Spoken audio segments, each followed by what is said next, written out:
क्या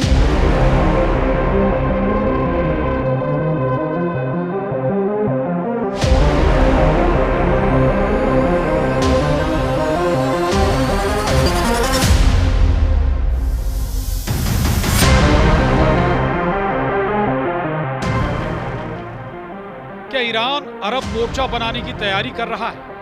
ये सभी सवाल इसलिए खड़े हो रहे हैं क्योंकि अमेरिका में डोनाल्ड ट्रंप ने राष्ट्रपति चुनाव में जीत हासिल की और इस बीच इजराइल को ईरान की ओर से हमले का डर सता रहा है। इजराइल अपने खुफिया और सुरक्षा प्रयासों को बढ़ा रहा है क्योंकि उसे डर है कि ईरान डोनाल्ड ट्रंप के राष्ट्रपति बनने और पदभार ग्रहण करने के बीच के समय में हमले की कोशिश कर सकता है।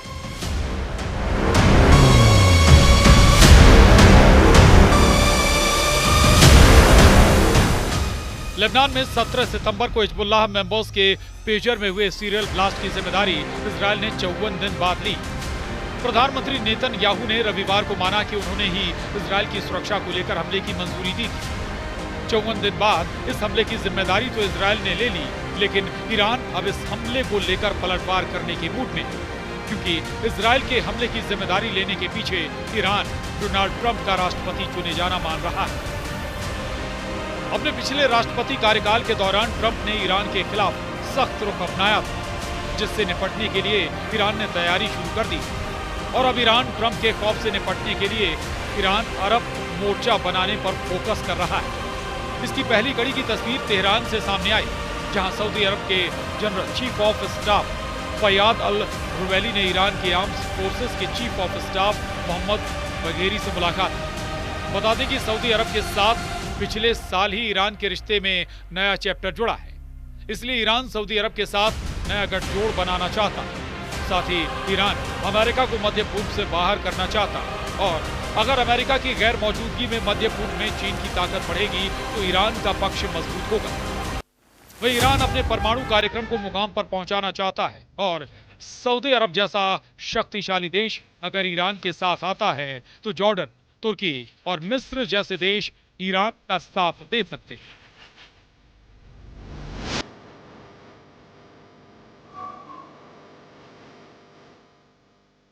ईरान इस वक्त घबराया हुआ है। इजराइल ईरान पर एक के बाद एक अटैक कर रहा है और इस बीच अमेरिका में सरकार बदल रही है। लिहाजा सुप्रीम लीडर अली खामनेई अरब मोर्चा बनाकर इजराइल को रोकने की कोशिश में। जाहिर है इस अरब मोर्चे के मूल में इस्लाम के मात्र मंत्र हैं।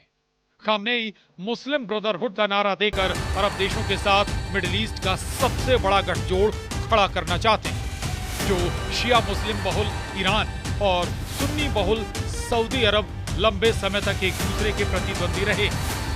बता दें, पिछले साल मार्च में चीन ने एक आश्चर्यजनक समझौते के तहत दोनों देशों ने संबंधों को बहाल किया।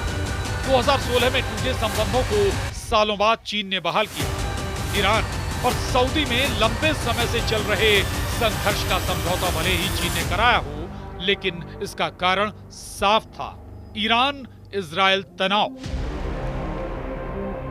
अब सवाल है कि क्या अली खामनेई का अरब मोर्चा क्या इतना मजबूत होगा कि वो इजराइल से टकराव मोल ले जिसके साथ अमेरिका खड़ा। ईरान की वर्षों से चाहत है कि वो अरब वर्ल्ड में अपनी बादशाहत कायम करे। ईरान और सऊदी अरब दोनों के पास इस बात की पर्याप्त शक्ति है कि दोनों मिलकर अरब वर्ल्ड का समीकरण बदल सके। तेहरान से आई ताजा तस्वीरें इसकी तस्दीक करती, लेकिन अभी कई पेच हैं जो सुलझने बाकी हैं, जिसमें पहला तो यही है कि सऊदी अरब अमेरिका की हामी वाला देश है। ईरान के साथ संबंधों के सुधरने के बावजूद सऊदी अरब ईरान के समर्थन में और इजराइल के विरोध में किसी तरह का कोई ताल ठोक कदम या बयान देने से गुरेज करता रहा है। बाकी के अरब देशों का भी हाल यही है। ईरान के समर्थन में वो अरब एकता के नाम पर साथ दिखते भर हैं। ईरान पर हमला होने की सूरत में उसके साथ खड़े रहेंगे, इसकी गारंटी नहीं दी जा सकती। लेकिन ईरान हार मानने वाला नहीं। इजराइल को घेरने के लिए उसने पहले से ही 7 फ्रंट खोल रखे हैं। गाजा में हमास और इस्लामिक जिहाद, वेस्ट बैंक में फतह, लेबनान में हिजबुल्लाह, सीरिया में असद सरकार, यमन में हूती विद्रोही, इराक में कलाइब हिजबुल्लाह, इन सब का संरक्षक ईरान।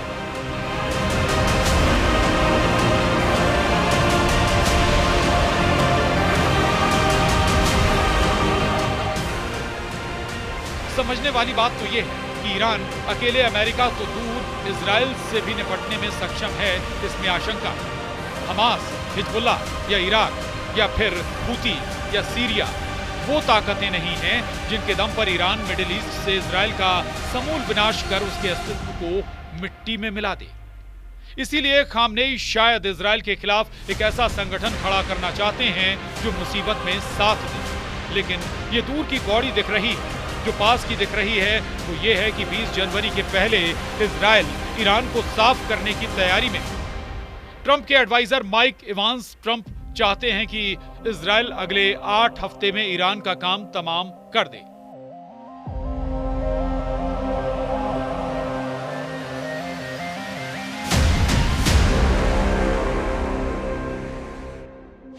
इजराइल ऐसा कुछ करे इससे पहले ही ईरान ने अपना गठजोड़ बनाना शुरू कर दिया है। सोमवार को अरब और मुस्लिम देशों के तमाम नेता अरब की राजधानी रियाद पहुंचे, जहां उन्होंने फलस्तीन और लेबनानी क्षेत्रों में बढ़ती हिंसा, जिसमें क्रूर इजरायली आक्रमण भी शामिल है, उसमें अरब और इस्लामी नेताओं को तत्काल कार्रवाई को लेकर जानकारी दी।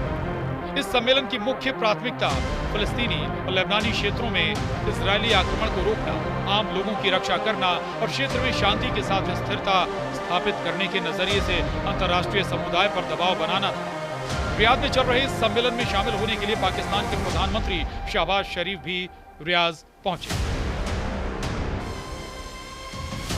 ईरान का इस तरह मोर्चा बनाने के पीछे एक और मकसद है। ट्रंप ईरान के जानी दुश्मन है।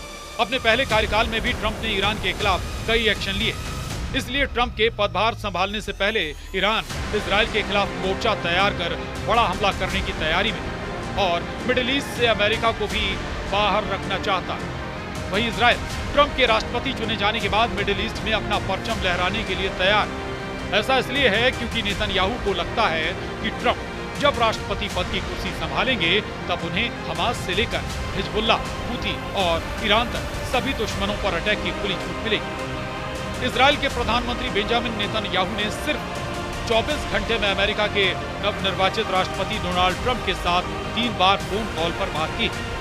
इजराइल ट्रंप के सत्ता में आने को लेकर उत्साहित है और इसका कारण भी है।